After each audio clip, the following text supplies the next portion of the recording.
Welcome to Pagan Coffee Talk, a traditional Wiccan podcast where we will discuss topics affecting the pagan community from a traditionalist perspective. The topics we discuss are picked from our magical hat and the discussions are unscripted. The talks will be led by Lady Keegan, second degree priestess. She's joined by Lord Chase Knight Smith, elder and high priest of third degree. Pagan Coffee Talk is brought to you by Life Temple and Seminary.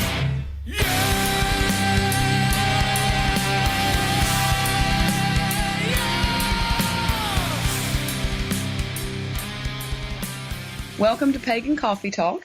I'm Keegan, and as always, Lord Knight. We are continuing our conversation from last week. When I think about these people who delude themselves, these are also the same people I think go around and do the whole entire, which I'm about to get in trouble, the devil made me do it. Oh, if my guardian angel wasn't there, or... Oh, yeah. Blame the other guy. Well, it's either blame the other guy or it's always some higher force. It's never your fault. Right. It's never your skill. It's never your fault. Regardless, positive or negative, you got these people going around that think everything they do, there's some higher being at work there. The guardian angel. Right. Or the devil. Right. Oh, I didn't get hit by the car. Oh. Well, right. My guardian angel, I do get hit by the car. It's Satan. Oh, God. No, wait. You're going down another road. I mean, to me, this is that delusion. Because these are also the same people that don't accept responsibilities for their actions one way or the other. You're talking about taking responsibility. This is a total different podcast that we're going to talk about because I have issues. I mean, my point here is, isn't that just as delusional to think that me or you or anybody so important to where deity or some higher being has to follow you around all day? Because they have nothing better to either make your life happy or miserable. Right. And again, and I hate to be this way, but I mean, it's kind of like the ancient alien conspiracy thing. Humans are not smart enough to move a damn rock without an alien telling them to do it. It is the same thing. You're right. I mean, we're talking, again, it's this delusion. That's the delusion, not believing in one's skills. And then you do have those people who completely believe in themselves to the point to where, oh my God, they say one more arrogant little thing, I will bash their head in. Get my axe. Because we've all met them people. They're out there. Hey, I'm so smart. I'm the greatest, blah, blah. Shut up.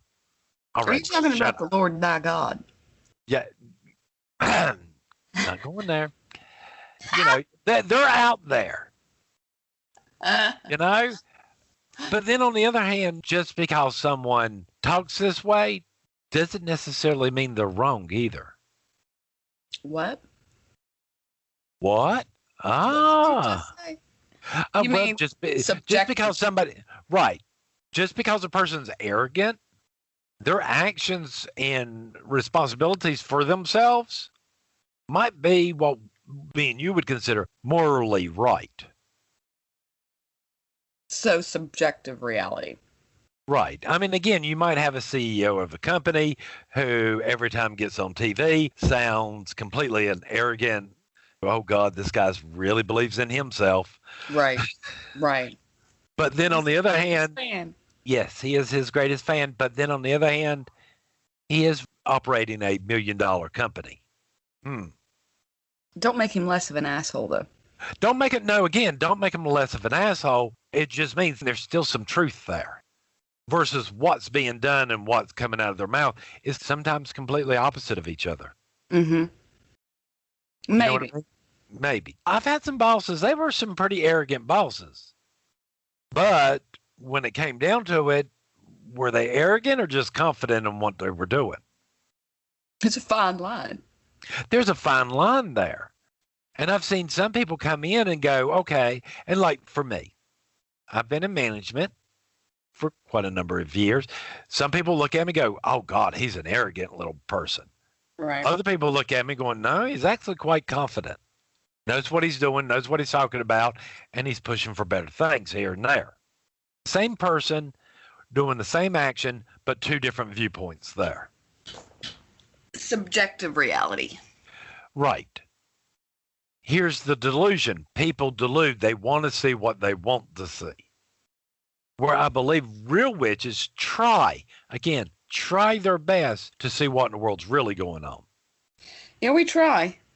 We try. This is how we try to stay out of that delusion. What's really going on? What was really said? Right. Yes. What was said compared to what was actually done. What's happening here? Yeah, what is actually happening here? What is it that you really want? Yeah. Because the majority of times when we start asking questions like this, we're working under the assumption that the person that we're talking to hasn't really took the time to figure out what it is that they really want. And that, I think, is another important thing with magic. Are you sure you know what you want? Find out what you want. Because again, if you're not careful, you might get exactly what you want. Yeah. Or you might get it. I didn't mean like this. Yeah, I didn't mean like this. I mean, I've told this story before, where the woman wanted to clean slate. I think it was like really for work or something. So she casts a spell. So she loses her job. Her husband leaves her. She loses her house. Her kids no longer will talk to her. Then she finally goes to one of her elders and go, here's the spell I cast. And now I ain't got a home or a job. I'm about to lose my car. What'd I do wrong? You didn't do nothing wrong. You asked for a clean start. It's the best working spell ever. This is the best working spell ever. Congratulations. Congratulations. I ain't seen nothing better than this. Hey. I mean, really? Really? Hey, at the rate it's going, you ain't even going to have clothes. That's fantastic. You're going to have to start with first figuring out a way to get a job to get clothes. Good working spell. Good job. Good job. Hey, you get a whole new wardrobe by the time it's all over with. The spell worked. See, and then, well, that's not what I meant. Yeah, well, see, that's not what you said. You said you wanted a clean slate. The universe provided you with such. Right. How about a thank you? How about a thank you? Yeah. Yeah, know what you want. Know what you want. You might want that coworker to be a little bit nicer to you at work. So you cast the spell. What's the big thing now? These freaking dumbass honey jars. Look at you. Oh, my God. I'm a little done, all right? And then you sweeten up that coworker, right? Yeah. And they start talking to you more and become buddy-buddy. And then you're sitting back going, oh, my God, can this person be mad at me again and never talk to me again? Oh, yeah. Because they're annoying. Yep. But this is what you asked for. You wanted them to be sweet on you. Well, now they're hitting on me. Well, you asked them to be nice to you. They're nice. They're nice. Congratulations. Congratulations. Know what you want. You're going to have people outside of our teachers and stuff like that come up to you and tell you stuff like this, and they expect me to feel sympathy for them. Why? Because you're their spiritual leader, and that's your job. And to solve their problem. Why? Because they're too stupid to do it themselves.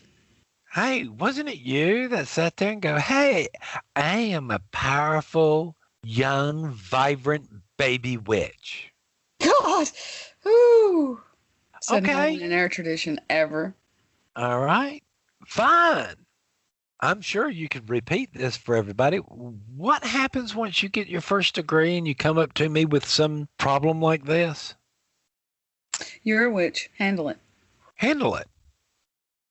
And we do. Again, if you're calling yourself a witch or a baby witch or whatever, or a newbie, if you got that word witch in there and you come up to me and you go, yeah, I'm a witch and blah, blah, I'm solitary, da, da, da, but I had this spell go wrong. You're a fucking witch. Handle it. Go handle your shit. Yeah. You want me to come in and clean that mess up for you. But they don't want to listen to you beforehand. No, they don't want to listen to us beforehand, and they don't want to listen to us afterwards. Just fix it.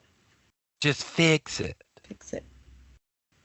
just for them to come back 6 months later and go, oh, yeah, I cast this other spell and this is what happened. Can you fix that? No. And again, a lot of people wonder why in the world traditionalists can be a little short with some of these people out there. It all started with the honey jars. Well, no, it didn't start with the honey jars. It started with this, oh, I can cast any spell I want, blah, blah, blah. And because I'm a powerful and I did a self-dedication and I have read all these books by this author, I've ordered the whole entire Llewellyn Publishing catalog. Yeah, look at me go. And read every 50,000 books. I know more than anybody else. Now I can go cast a spell and then it fucking flies into your face and then you're in front of a traditionalist going, what happened? Yep. You know, how do I fix this? And then you want to pitch, well, y'all are always so arrogant and rude and gatekeeping. Well, I'm sorry, if you're going to fuck up your life with just this little bit of knowledge, what the fuck are you going to do if you actually had more? That's because it is a little bit of knowledge. It's just enough to be dangerous. It's just enough to be dangerous. You don't even realize how much you don't know. Yep. And then you want to sit there and argue with me that I should come fix your problem because you didn't want to listen to me to begin with. You didn't want no fucking training. You wanted to sit there on your perch and go, I'm better than anybody else because I follow this religion. And, you know, I don't need anybody to confine me because, you know, religion is a little controlling. It's a little rigid. Yeah, don't tell me how to practice. Yeah, don't tell me how to practice. Don't tell me how to do shit. Yeah. No, I don't need to hear it because I'm a powerful. And then when the shit hits the fan and you come to us, what else do you think we're going to say to y'all? Oh, yeah, baby. Oh, here, we'll fix it. No. Nope. You made this mess. You clean it up. Because we are planning on your part doesn't constitute an emergency on mine.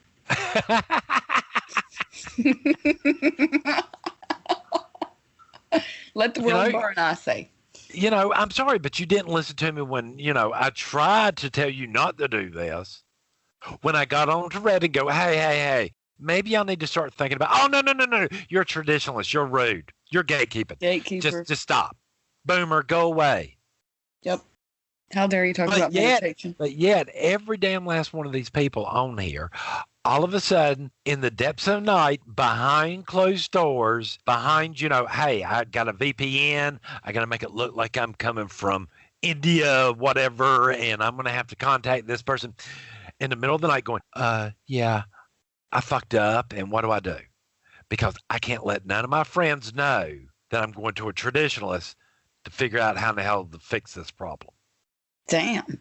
And you want us to go, oh, really? I'd be the first one to go back out on Reddit going, hey, guess what? This person screwed this up. Yeah, you would. Yeah. And came to a traditionalist after sitting here on these forums and all this other places saying they don't need us. Because they don't want to work. You don't need us until you have a problem.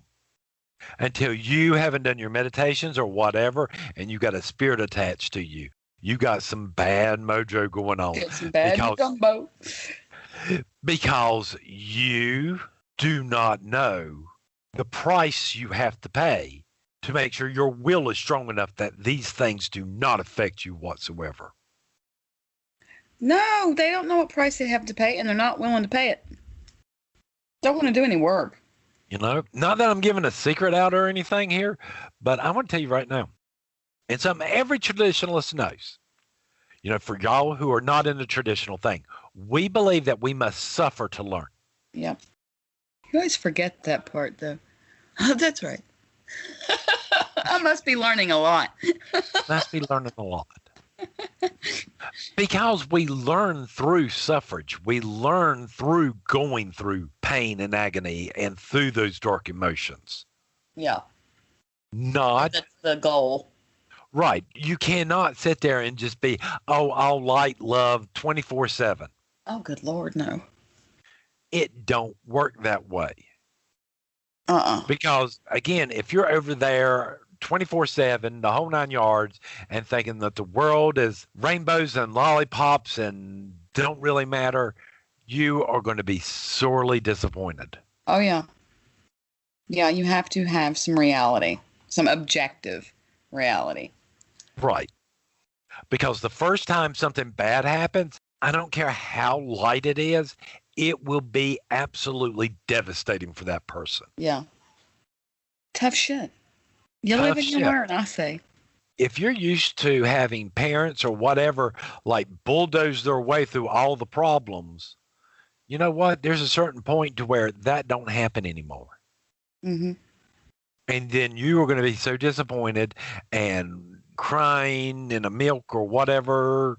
Crying in the milk. And whining, don't want to hear it.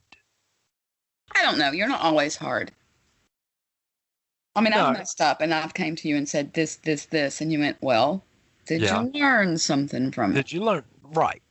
But there's a difference there. All right. You're being trained. Mm-hmm. You already believe some of the stuff I believe in. Yeah. Yeah. Most of it, actually. Right. When you come to me and go, hey, I cast a spell, here's how it horribly went wrong. It's horribly wrong. Horribly. You would also be sitting back going, but did it really? Did it work? Or did it work a little too good? Too good. You know? I always cleaned up my mess. Right. Most of the people in our tradition understands this. I understand people are going to fuck up, and there's no problem in that. I'm not going to sit there and go and get on somebody's case because they messed up. I'm getting on their case if they didn't learn something from it. Or at least how to clean up a mess. I've gotten Or at really least- good at that. Yeah. I'm great at cleaning up messes. That's my expertise. But I mean, are we answering this question? There is a difference between delusion and reality. And we keep our toes on that line. Yes. And so what I do is I'll call you or whatever and be like, okay, are you seeing this like I'm seeing this, or am I have I crossed that line? You know, one insane person looked at the other insane person going, hey, I feel quite... Do I even have to go any farther with that conversation? you know, that comes from one person being delusional into a party. Yeah. You get more people involved in it. You'll be Woohoo! woo! Woo! Nobody wants to be delusional alone. Woohoo! Just saying. What is that? Misery loves company? Misery loves company, don't it, though? You know? Oh. But laughter is a party? Yeah.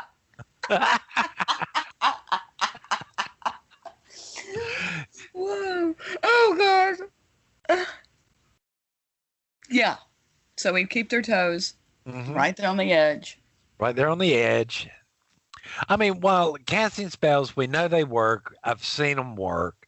Yes. But it's one of them things. It's like you're going to get that job, but it's going to be barely. It's going to be a tough run. I don't know. I just do so little spell work. I know, but it's like the money spell, or, what do you call success? What is success to you? Absolutely. Right. That's subjective reality. Are you successful when you have a house and a car? Or are you successful if you have a house and a car and they're paid off? Are you successful if you aren't miserable? Yeah. Are you successful if you got everything you need but no bills? Yeah, it depends. I get that's subjective. Everybody's Yeah, right. Because my idea of a good life is not really having to worry about buying groceries, not buying groceries, having money for groceries, gas to get here or there. Is it the place I want to live? Or You mean is your life perfect? is my life perfect? No. But do I have a lot of worries? No, not really. No, I think that for the most part, we're genuinely happy people. So we don't go for those spells, I guess. No. Of course, we work hard to get here. At least I do, getting our spiritual and mundane life in order and balance. It takes work. Right. Unfortunately, a lot of real witches have this problem. And there was an old joke. How many witches does it take to change a light bulb? None. You just light a candle instead. I was going to say none because we like the dark. You'll think of it better this way. All right. Hey, we got a little extra money. Maybe we should get a new dishwasher. Wow, what's wrong with the old one? It still works. That sucker out. That's what I say, man. Yep. Do I really need a new vehicle? No, this one's still above ground. It's got wheels, don't it? Just keep going. It's got wheels. Oh, yeah. Oh, yeah. Do I need a new husband? No, this one's still above ground. It's still above the daisies, ain't he? That's right. He's breathing. He's breathing. Occasionally does stuff. Yeah. Be grateful for what you have. Appreciate what you have so you can focus on other crap. Why should I focus on, oh, I need a new house, a new car, a new this? Why? I can focus on something else instead of that. Appreciate what you have and move on. I'm just happy if I can get up in the morning and actually get the lid off my Go mug for my coffee. Yeah. Yeah. It's the little things with you, isn't it? It is. Can I walk from this room to that one without being excruciating pain? Pain. That'd be great. What a good day. That's a good day right there. Uh-huh. So you know how to appreciate the little things as well. Yeah. So it's the small things. It's the small. Yes. Can I actually get out of bed today? Woo! Look at me go. Woohoo! I can get out of bed without having to wake up Oswin going, hey, help me up. Help me. Or get into the floor and, feeling real triumphant just to get out of it. Congratulations. That's fantastic. It's like when I come to visit y'all, when it's kind of like, I get into the floor to do something. Hey, old man in floor. Help. Yeah, I say it on my way down. That way everybody's prepared that at some point somebody's going to have to get me up. That's why I have children, to help you up. That's what they do, their job. Yes. Help him up. Help him up. But why? Because he was on the floor doing something for you to help you out. It's his life now. You either help him up or he lives there. Help Help him out the floor. Which kind of scares me with your kids because, your kids like me enough to where they'd go, well, he can just stay there. Yay. I'll be like, oh, my God, I'm going to die. Here, this is it. This is it. Surrounded by lightsabers and Rubik's Cubes. That's how you're going to go out.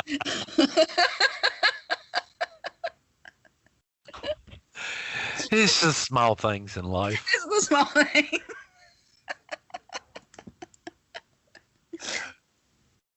Well, I'm out of coffee. Oh, I've been out of coffee. Thank you for listening to Pagan Coffee Talk. I hope you join us next week. We travel down this trodden path, a maze of stone and mire. Just hold my hand as we pass by a sea of blazing pyres. And so it is the end of our days, so walk with me till morning breaks. And so it is the end of our days, so walk with me till morning breaks.